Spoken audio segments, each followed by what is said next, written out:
Love Serye TV. Deceitful Love with the Playboy. Tunghayan na po natin ang 17 bahagi. Isang malaking kahihiyan na ginawa mo. Sumbat kay Reyna ng kanyang ina.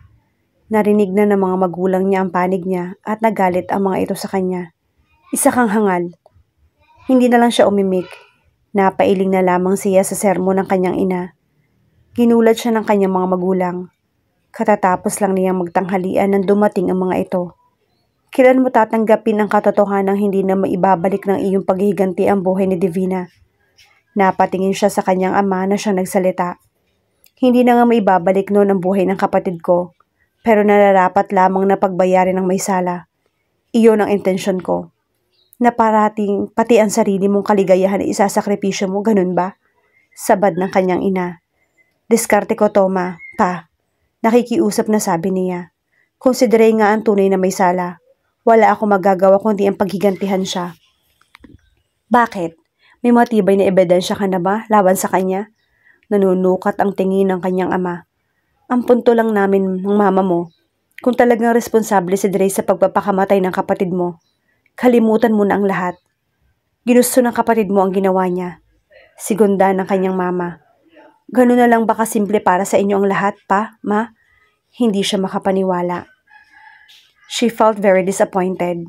Inaasahan pa naman niyang nasa panig niya ang mga ito. At anong gusto mong gawin namin? Kumunot ang noon ng kanyang ama. Nangyari na ang lahat. Patay na si Divina. Much had been said. Huwag na nating halongkatin ang nakaraan. Napailing siya. Tawagan mo si Dre. Papuntahin mo siya rito. Utos ng papa niya. Kakausapin namin siya ng iyong mama. Kailangan maayos na ang problema ninyong ito. Saglit na natigilan siya. Hanggat hindi ko pa naipaghihiganti si Divina, malabong magkabalikan kami ni Dre. Sa ngayon mabuti nang hiwalay muna kami. Kung ganun, bukod sa asawa mo, may pinagdududahan ka pa bang ibang tao na responsable sa pagkamatay ni Divina? Tanong ng mama niya. Premature pa ang lahat, ma. Nag-iimbestiga pa lang ako. Sana'y maintindihan ninyo ang lahat.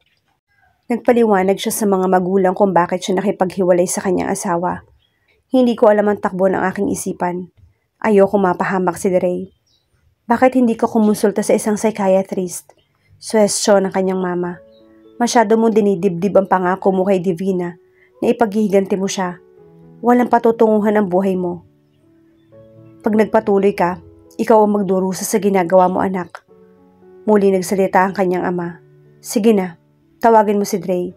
Gusto ko siyang makausap. Hindi ko gusto ang nangyayari. Alam mo bang he's currently involved with the beauty queen? Tumango siya ng marahan. Si Marie. She supplied the name without enthusiasm.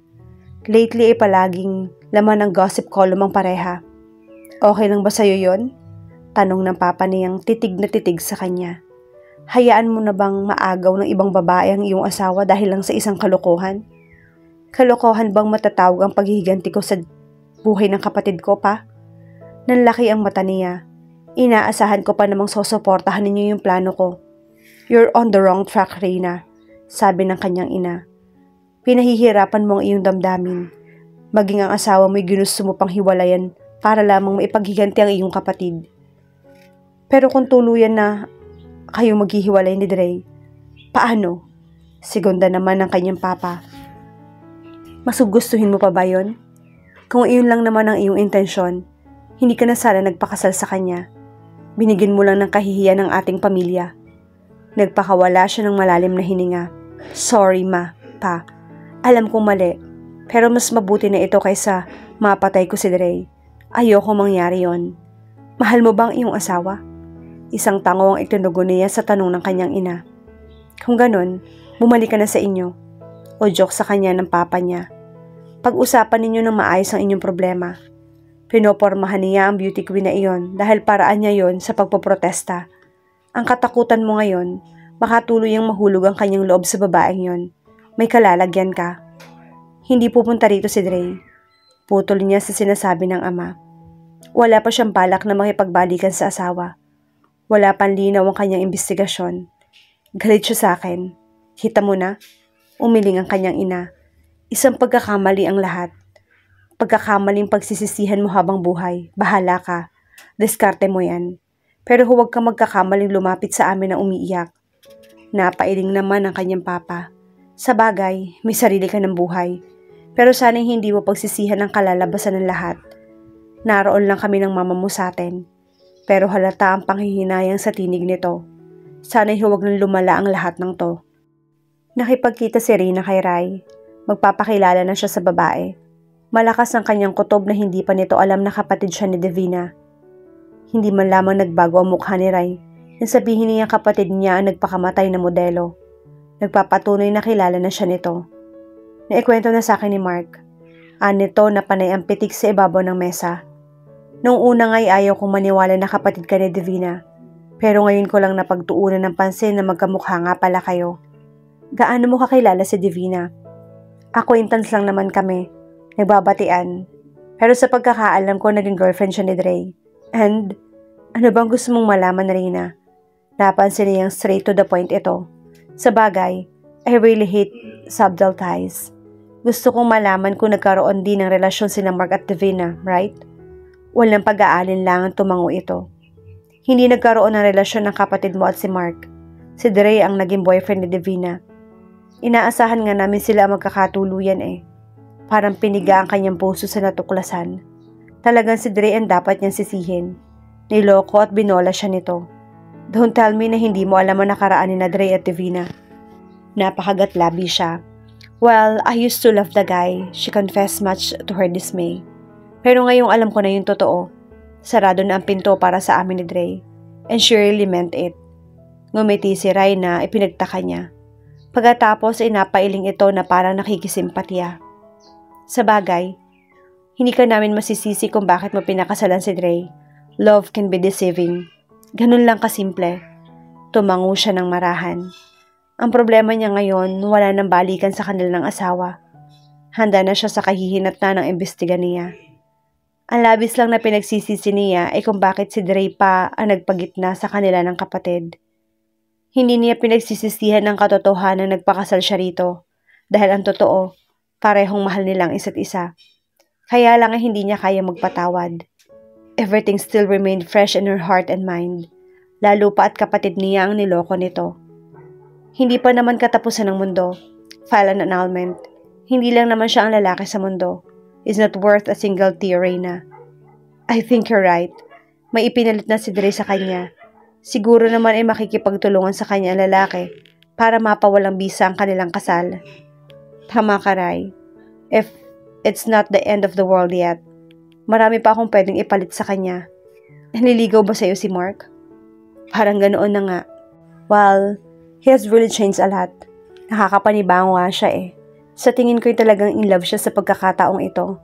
Dati ay siyang hinahabol ng mga babae. Pero ngayon ay siya na ang nangungulit. Seryoso talaga sa'yo si Mark, Reyna. Ang swerte mo sa kanya.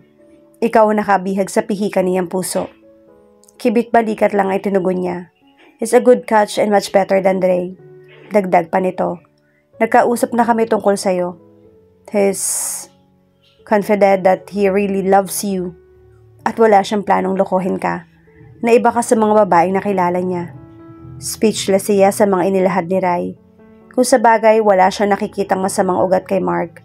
Mabait at maalalahanin ito. Nalilibang siya makipag-usap dito. Hindi niya alam, nagtitiwala na siya rito. Alam mo bang latest news about your estranged husband and Marie? What? Napailing si Rai. Mukhang walang kinabukasan sa inyo ni Dre. Handang ipasa ni Marie ang corona sa first runner-up in favor sa pagpapakasal nila. Natulig siya sa narinig. Magpapakasal sila? Tumango ito. They're planning. Sa state sila magpapakasal. Doon kukuha ng divorce si Dre. Pagbabalita nito. Nakakatuwa ano? Dati ay hindi malamang pinapansin ni Dre si Marie. Pero ngayon ay magpapakasal na sila. How ironic. It's not surprising. The woman has her claws on her husband. Kanino mo nalaman ang tungkol sa plano nila? She was starting to feel that seething pain in her heart. Siguro ikinatuwa pa ni Dre ang pag-iwan niya rito. Nakakakita kaagad ito ng ipapalit sa kanya at pakakasalan pa nito. Sister, it's all over town. Kailan lang kayo nagpakasal, tapos magpapakasal na naman si Dre. Kung ako sa'yo, unahan mo na sila. Huwag kang magpapaapi sa mga yon. Meaning, nakakuha niya ang punto nito, pero gusto niya pa ring marinig mula sa mga labi nito. Pero hindi niya gusto ang tinutukoy nito. Hindi siya ganoon kadesperada. Alam mo na yung tinutukoy ko, Reyna. Nandiyan si Mark. Nagkakaigihan naman kayo, hindi ba? Why not jump over the fence? Magpakasal na rin kayo. Sila ang magugulat sa oras na malamang naunahan nyo na sila. Isn't that exciting? Exciting indeed. Napangiti siya.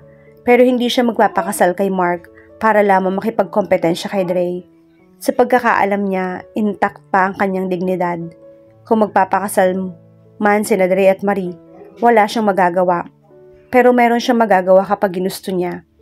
Sa bagay, nakakasuya namang ikaw yung manghikayat kay Mark. Baka isipin no na gagamitin mo lang siya. Tama ba ako, Reyna? Kibit balikat lamang itinugon niya. Pasensya ka na, Ray. Naabala kita.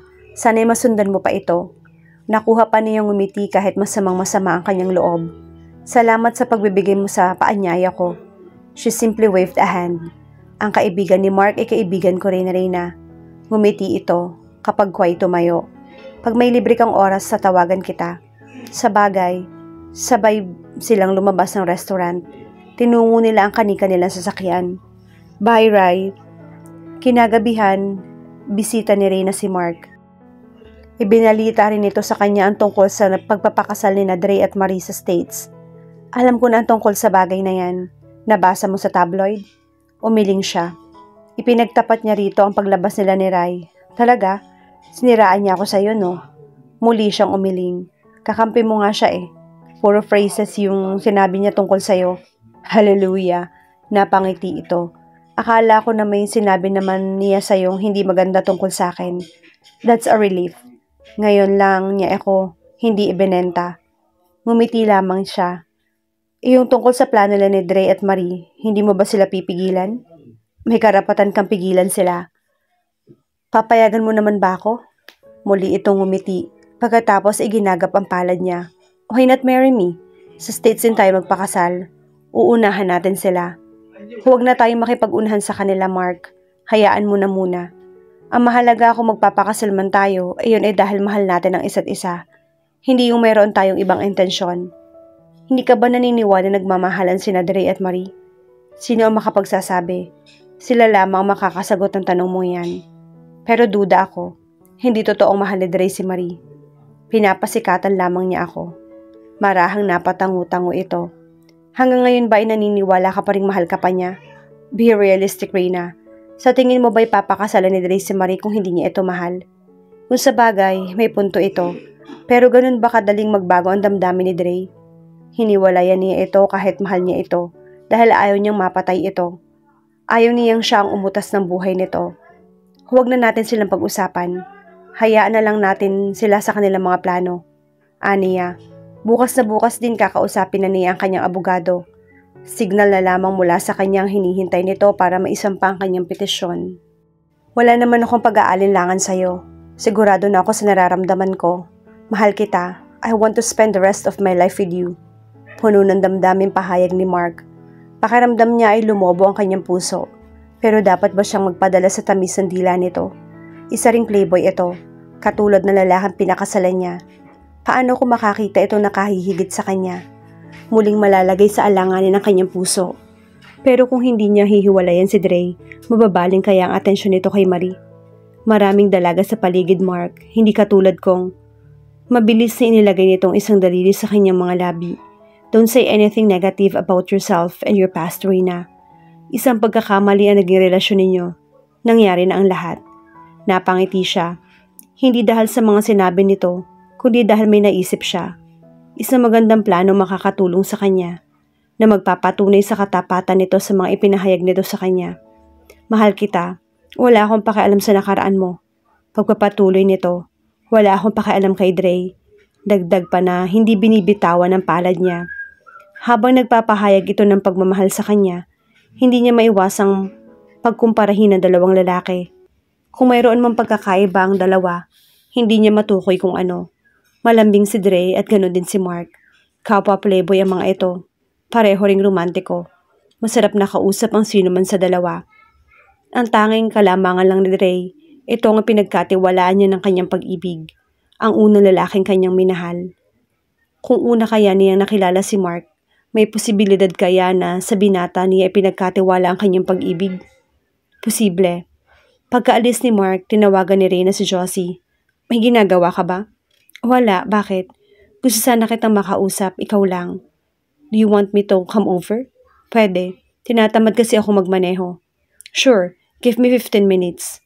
Nasasabik tuloy ako malaman kung ano yung pag-uusapan natin. Sounds interesting. You bet. Hintayin mo lang ako riyan. At ibinabala ni Josie ang telepono. Napangiti siya. Sana'y hindi sumemplang ang naisip niyang plano. Kailangan niya ngayon ng tulong ni Josie. Ito lamang ang kaibigan niyang mahilig sa adventure. Huling barahan niya ang kooperasyon at tulong nito. Ano ba ang mahalagang pag-uusapan natin? Nasasabik na tanong ni Josie. Sabi mo ay may kind of game. Kinukomisyon mo ba ako? Right? Parang gano'n na nga, pero wala akong maibibigay na bayad sa'yo. Pauna niya. Kailangan ko ng tulong mo. Kahit meron pa akong ibabayad sa'yo, sigurado namang hindi mo tatanggihan yon. Certainly. Napangiti si Reyna. Hindi siya tatanggihan ni Josie. Let's hear it. At ipinaliwanag niya sa kaibigan ang lahat. Napapangiti naman ito habang nagsasalita siya. Nagpapatunay na challenge sa kaibigan ang hinihingi niyang tulong.